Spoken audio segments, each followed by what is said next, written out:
भाजपा एवं एनडीए की मजबूती के प्रयासों में रामविलास पासवान के राजनीतिक उत्तराधिकारी की प्रतिस्पर्धा बाधा के रूप में आगे भी खड़ी रह सकती है।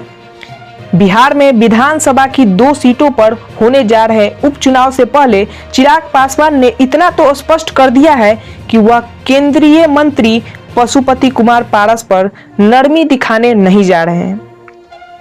फिर भी भाजपा के लिए राहत की बात इतनी भर है कि महागठबंधन में भी चिराग का कोई दिलचस्पी नहीं है।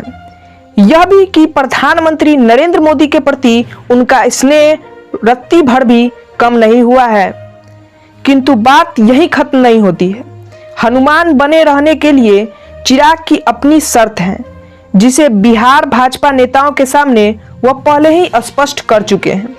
लोजपा के दोनों धड़ों को एक करने में भाजपा लगी हुई है, जो कि चिराग पासवान नहीं चाहते। इसका मतलब यह हुआ कि भाजपा चाहती है कि उनके चाचा पशुपति पारस और उनकी लोजपा टीम एक साथ हो जाए और भाजपा के समर्थन में लोकसभा चुनाव में साथ दे। दरअसल जदयू, शिवसेना और अकाली दल के गठबंधन खत्म होने के बाद भाजपा को राष्ट्रीय स्तर पर वैसे विश्वस्तर सहयोगी की जरूरत है जिसके साथ लोकसभा चुनाव के पहले तालमेल किया जा सके। भाजपा की इसी सूची में लोजपा सबसे ऊपर है, किंतु धर्म संकट यह है कि केंद्रीय मंत्री पशुपति के नेतृत्व में लोजपा का एक धड़ा तो भाजपा के साथ दमदारी से खड़ा है, लेकिन चिराग पासवान के नेतृत्व में दूसरे धड़े के समर्थन की तस्वीरें अभी भी पूरी तरह से साफ नहीं है। नीतीश कुमार के गठबंधन बदलकर राजद, कांग्रेस एवं वाम दलों के साथ सरकार बनाने के बाद भाजपा का प्रयास लोजपा के दोनों गुटों को साथ लेकर बिहार में मजबूत विकल्प खड़ा करने का है। इसके लिए चिराग पासवान बिहार भाजपा के एक शीर्ष नेताओं ने चिराग पासवान से संवाद भी बढ़ाया है। 3 बार बातें हो चुकी हैं, लेकिन चिराग ने साफ कर दिया है कि लोजपा को तोड़ना जाने वाले 5 सांसदों की वापसी में उनकी कोई रुचि नहीं है। भाजपा के साथ उनके गुट का तालमेल तभी हो सकता है जब पारस गुट को दूर रखा जा। आपकी जानकारी के लिए बता दें, 2019 के लोकसभा चुनाव में भाजपा ने जदयू और लोजपा के साथ तालमेल कर बिहार की सभी 40 सीटों पर प्रत्याशी उतारे थे। भाजपा को 17, जदयू को 16 और लोजपा को 6 सीटों पर जीत मिली थी। बाद में पशुपति पारस के नेतृत्व में लोजपा के 5 सांसदों ने राष्ट्रीय लोक जनशक्ति पार्टी के नाम से अलग गुट बना लिया। चिराग अपने गुट लोजपा रामविलास के अकेले सांसद बच गए। यह बात चिराग पासवान को अच्छी नहीं लगी, इसलिए 2019 के लोकसभा चुनाव के बाद उन्होंने एनडीए से गठबंधन तोड़ दिया और अभी भी एनडीए में वो आना चाहती है, लेकिन उनका शर्त यही है कि उस एनडीए का सदस्य उनके चाचा पशुपति पारस कुमार नहीं होने चाहिए।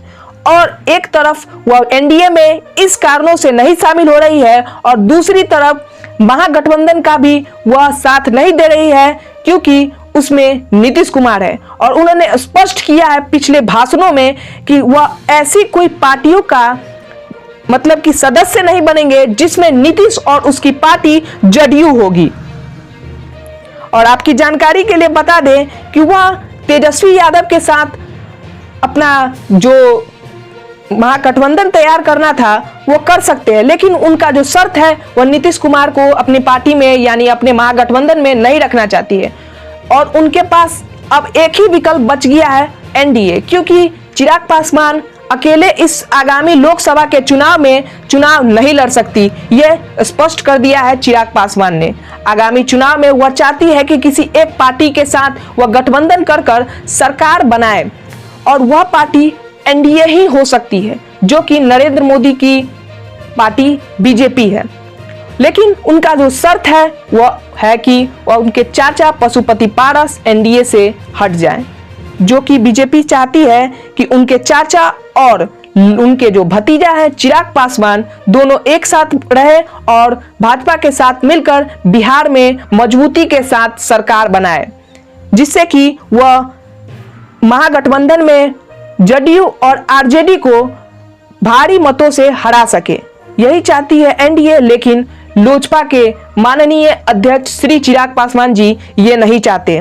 क्या आपका इस पे राय है? क्या चिराग पासवान जी को अपने चाचा के साथ वापस आ जाना चाहिए? अपने राय को कमेंट में बताएं। क्या चिराग पासवान को महागठबंधन के साथ जाना चाहिए? इन दोनों में से कौन सा बात आपको अच्छा लगता है? अपना जो राय है वो कमेंट में बताएं। धन्यवाद। आज के लिए बस इतना ही। मिलते हैं अगले ऐसी ही वीडियो में। अगर आपको यह वीडियो अच्छा लगा है तो प्लीज लाइक कर दे मेरे वीडियो को और चैनल को सब्सक्राइब करके बेल आइकन को हिट कर दे ताकि ऐसी ही खबरें आपको रोज मिल सके। धन्यवाद। जय हिंद।